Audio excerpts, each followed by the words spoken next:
Then nung pagbukas ko sa side mga ka-biker, nakita ko ito. Ito yung problema pala. So, pakita ko sa inyo.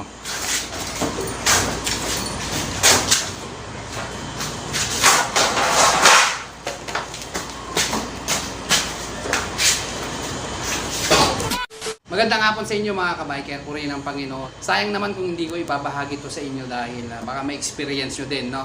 Huwag tayong mag-i-stick doon sa CDI, stator, o lahat ng kinalaman doon sa kuryente na talagang hindi natin mapapaandar. Kaya gusto kong i-share sa inyo to, baka sakaling may experience nyo, hindi kayo mahirapan, no? Madali nyo lang mahanap, no?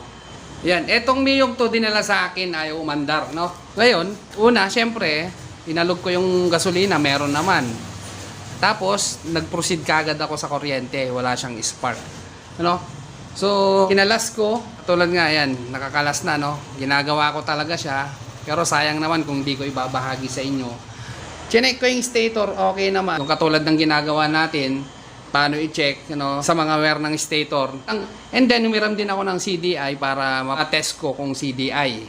Pero, hindi pa rin, wala pa rin kuryente. Ngayon, napaisip ako bakit okay naman yung stator, okay naman yung CDI, wala namang problema sa susian, okay naman. Ngayon, chinat ko yung may-ari, no? Ano ba yung nangyari? Bakit ayaw nang umandar nung sinoli sa'yo? Kasi sinoli sa kanya, ayaw nang umandar. Hiniram daw yung rectifier. Chinek kung nagkakarga daw yung motor nung tropa niya na Mio. Same Mio, Sportino. Kanina, kinalas ko na siya. Chinek ko na lahat. Stator, CDI, okay naman. Yun pala mga ka-biker, ganito yun. Siyempre pag kinalas natin yan, pag kuryente na, hindi na tayo pupunta sa karburador. Pag kuryente, walang kuryente, stator, CDI, ignition system lang papakilaman natin. No? Ngayon, nung binuksan ko yung fairing siya mga ka-biker, siyempre kadalasan dito tayo magbubukas para makita natin baka meron lang siyang wire na nag-short. So, connect ko, wala rin. And then, nung pagbukas ko sa side mga ka-biker, nakita ko ito. Ito yung problema pala. So, pakita ko sa inyo.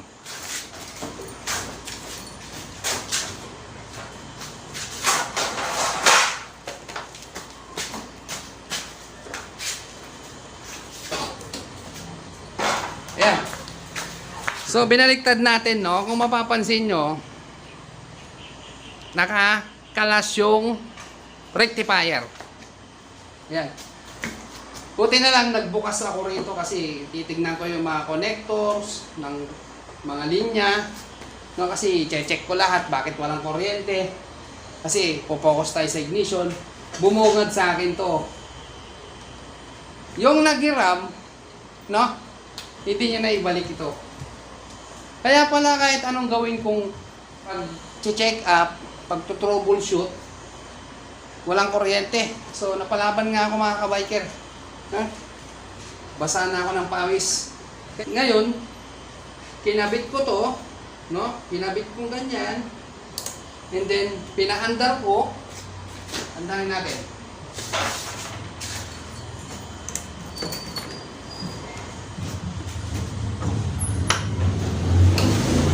No? Andarin natin, ha? Umandar siya. Sabi ko, sa ano ko, wala kasing battery. Yan. Sabi ko, eto na yung problema. Hindi na ibalik yung connector ng rectifier, regulator rectifier. Na mga ka-biker, kasi isang bagay yan mga ka-biker, pag yung motor nyo, meron naman siyang kuryente. Okay, connect yung regulator rectifier nyo pero parang pumupugak-pugak siya. Okay naman sa karburador, wala namang problema doon. Pumupugak-pugak siya. Dito ang problema. Ngayon, ang problema niyan, pag walang connection to, lalo na pag leak na yung rectifier natin, ganun ang mangyayari. No? Ganun ang mangyayari.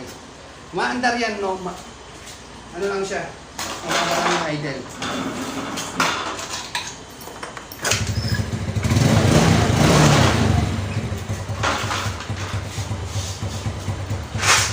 Ngayon mga ka-biker,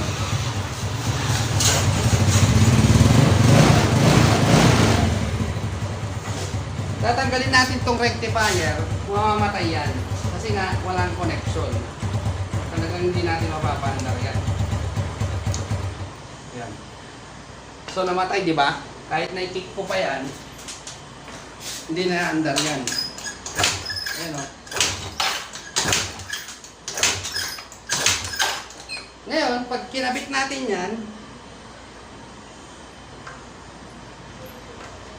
nakakabit na yan. One click na yan.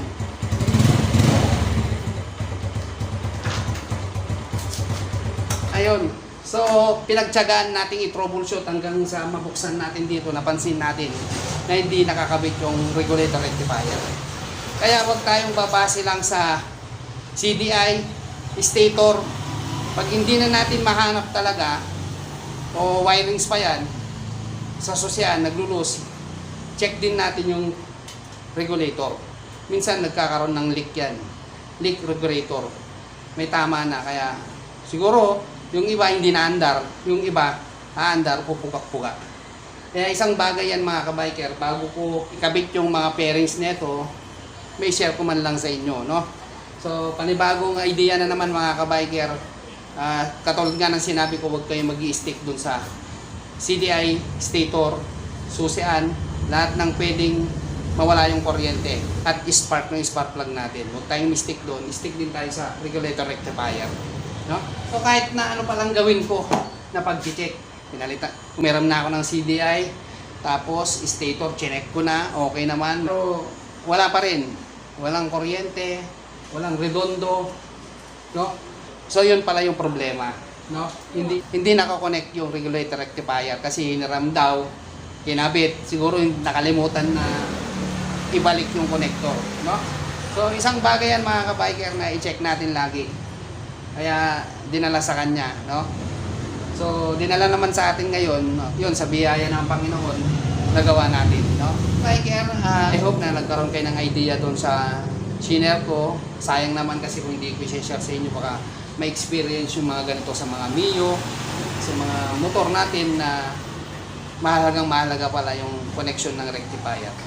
So, yun lang mga kabiker. Paki-like, share, and subscribe pa rin. And then, paki-follow pa rin yung page natin para tuloy-tuloy tayong magbahagi ng tutorial. So, yun lang. Thank you for watching. God bless.